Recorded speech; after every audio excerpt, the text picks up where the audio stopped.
So this Flaming River kit's supposed to be a direct bolt-in kind of thing, like no cutting or any horse shit required.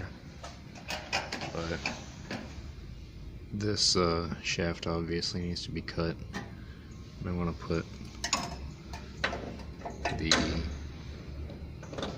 universal joint down here, but my headers are in the way. So what I'm going to do is I'm going to take apart these clamps that hold the rack together. I'm going to take this and I'm going to push it forward so that way the shaft has more of an angle to it. So I was able to move the rack and pinion by, I don't know, I guess torquing it or like changing the angle on it. So now it's farther towards the frame of the car. And it starts to fit a little bit better. The headers are still kind of in the way, but now I don't have to bash as big of a dent in them as I needed to before. It fits in there pretty nice. So I'm still working on adjusting this thing. And there's 2 bolts on each side. There's one of them. There's the other one down here. And what those bolts do is they hold those tie rods together, and the tie rod bar to the rack and pinion. And if you loosen the one on the right, you can use the one on the left to adjust the bar. So if you're thinking about doing one of these Flaming River kits, be ready to pull out your upper control arm. Right now I'm working on the bracket and let you know if it fits or not. Right now it's drying in paint. So I just made this piece of metal. It's not welded up yet. You get the idea. This is going to be the new bracket for my steering column linkage, because this little piece of crap that they sent me in the kit, this fucking thing over here, this is trash. This is absolute garbage. So I just got this welded up over at Corona. It's not done yet. I'm gonna clean up the little spots that are on here and all the little pits in there. Just clean them up and throw it on there.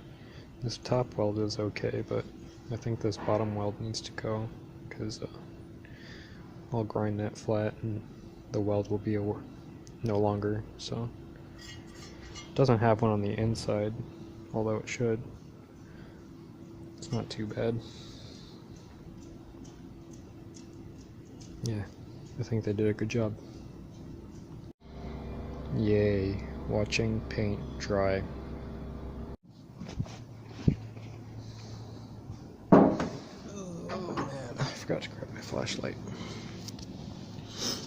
So I made the bracket and I put it in there. It needs to be adjusted a little bit, like maybe I'll make the holes on the bottom bigger and tweak it. That's the shaft. I haven't drilled the holes in the double D shaft yet for the locks. I already did for the spline shaft down there. So yeah, whenever you're installing one of these in a 70 Chevelle, you're going to need to make yourself a bracket, because the other one's trash. If you do take anything apart, you should use red Loctite to put it back together. I did that for the clamps. I haven't done that for these cadmium plated grade 8 bolts yet, so that needs to happen. So I got this thing adjusted. It's up kind of high. It keeps this lower section off of the frame.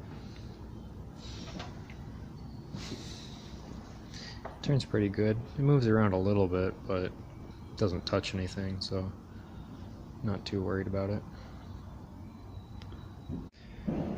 Another thing, I bought this Flaming River kit because this AC pump used to go down there. Used to be mounted low on the fuel pump bracket. You can see part of it.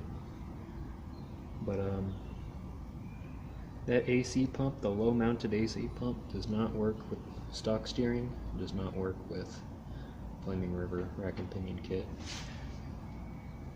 It's just not enough room. Which means I didn't need to buy this chrome cover for my lower radiator hose, because that was also giving me trouble. The compressor pulleys. Oh, I'm switching it around. I should have the light down there.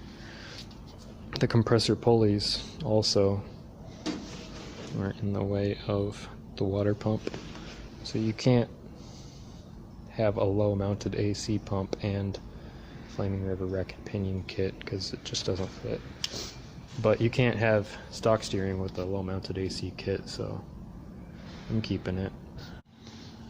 So something that can help you, if you don't just like the marks that are left by these set screws, you can leave some paint on the bottom of these from like a paint pen, paint marker, and it'll help you get your drill spots. I haven't drilled this one all the way through yet because this is really tough metal.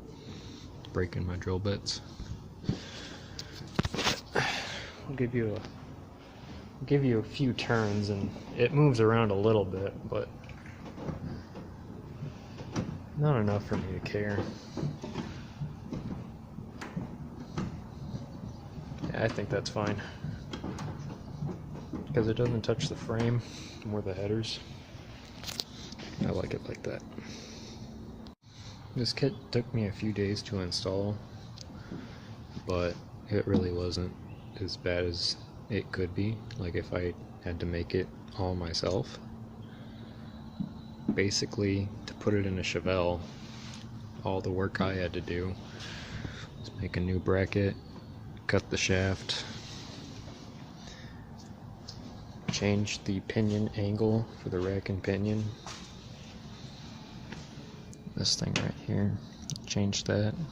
I moved this bar up higher, and I drilled out these holes down here on the frame to accommodate bigger bolts so that they match the other side. I think it's a pretty nice kit. You can get them polished or whatever, but it's not like anyone's gonna see it. I don't know. I think it's pretty darn nice.